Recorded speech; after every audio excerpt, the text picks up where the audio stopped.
La da da da.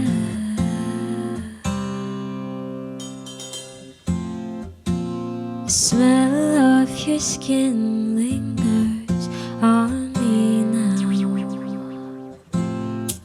You're probably on your flight back to your hometown. I need some shelter of my own protection, baby. Be with myself and center, clarity, peace, serenity. I hope you know, I hope you know that this has nothing to do with you. It's personal, myself and I. We got some straightening out to do, and I'm gonna miss you like a child misses your blanket. But I've gotta get a move on with my life. It's time to be a big girl now, and big girls don't cry. Don't cry, don't cry, don't cry. Am I insane for wanting to do this and trying to do this? Like, what if it doesn't go anywhere? And then all I have to cling to is delusion. Hi, I'm Shazza. I'm a singer-songwriter born and raised here in Singapore. I still remember the feeling of finishing my first song and being so enamored with the idea that I had discovered this ability or this art form. I was obsessed, and I'm still obsessed with it. I think it's my first and forever love. And that's how I got into it and how my interest in it began. I think I'm quite inspired by a lot of the other local artists in the scene. I think it was in poly that I got more acquainted with the local music scene, because my friends, I had more friends from poly who had been active in the music scene at that time, and it made me realize like we have a very vibrant, music scene here, and it's completely possible to go out there and do it, and give it a proper shot. So seeing them in doing what they loved, within their means, it made me feel like my wishes of being able to do the same thing was more possible. One of the biggest personal challenges that I faced ever since the beginning is self-doubt and some level of imposter syndrome, I think. I would say that I'm quite a confident person, and I owe that to the way that I was raised as well and the people that I've been surrounded by. But because this is such a... You never really know if it's going to work out, right, in this industry. And from the beginning, my approach to doing this has always been trial and error. I just give it a shot, and I've always known that I wanted to do this, but whether I get to do it is another thing. That's what I always say. So there were very many moments where I would kind of stop from, especially when things weren't working out. Like I would put out a song and it wouldn't do as well as I hoped, despite all the effort that went into it, especially when I was doing this independently. Then I would stop and I'd think like, am I insane for wanting to do this and trying to do this? Like, what if it doesn't go anywhere? And then all I have to cling to is delusion and this like the hope that it's going to work out. And that's something that has been a big part of my journey so far. So I'm very grateful that I have that side of me that is able to be optimistic about things. And I think it's a good thing. I take it as a good thing in my journey because I feel like it keeps me grounded. It's better. I'd rather feel that way than feel like I'm the biggest deal, because I'm not, I think it's better to function that way because it keeps me grounded, it keeps my expectations managed and everything, It's nicer to be pleasantly surprised than to be unpleasantly disappointed.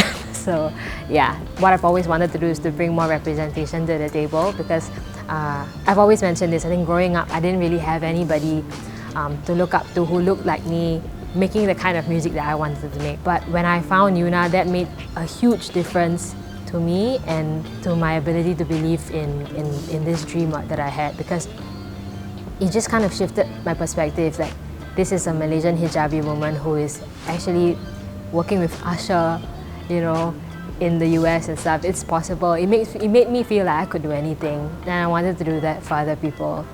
When it comes to my own music, I think what I've always aimed to achieve with my discography is to have a bit of something for everyone. I think, as I mentioned just now, one of the things that I love so much about this sphere of art is that it's so exploratory, and there's no bounds to it. Like you could make anything that you wanted. And I think that's the magic of it. And to do away with that would be such a waste. You know, for me to stick to a certain sound. I think what I want people to feel when they listen to my music is kind of like, I just want them to feel heard. Because for me as a musician, a big part of my process is the lyrics. That's the biggest part of my process. My favorite part of doing this is the songwriting. So it means a lot to me when people say that they resonate with my music, because what that means is that they listen to what I was writing, you know. I think there was one time that I received a DM from somebody who was saying that they were listening to Right Person, Wrong Time, and that it had really touched their soul because I think they had gone through a breakup, something along those lines, and it was very moving the way that he wrote it, because I think he was really feeling it. He was feeling the song very much, and it meant a lot to me because when I wrote it, I was very much feeling it too. So seeing how it had connected with someone that way was very special to me. You know, I do feel that people really do care about local music, especially the younger generation. So what I hope is for more Singaporeans to be more open-minded about local music, because I think that's one of the main things that we struggle with as local artists, is getting our own people to kind of believe in the art scene. You know, I think there's an acknowledgement that there is local music, but I hope that more people will become more open-minded, you know, about local music and immerse themselves more in it. Because art is art, you know, even if you're doubtful of whether or not you're going to enjoy something, I think it's always worth it to show up and just let it wash over you and let it happen to you. You have to let it happen to you to kind of experience what it's like, and I think that's the best way to support our local arts community. Yeah.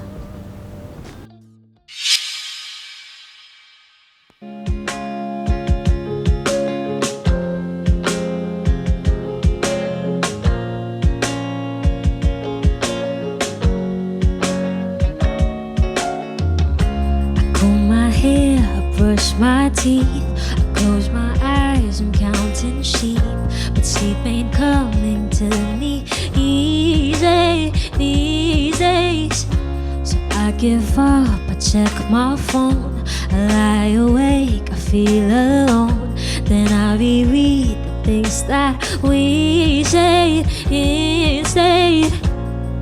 Maybe it's just one of those things, toe to toe with yourself in a boxing ring. What's the point when we gave it our all, just to watch it all fall? I guess the universe sent me the right person at the wrong time.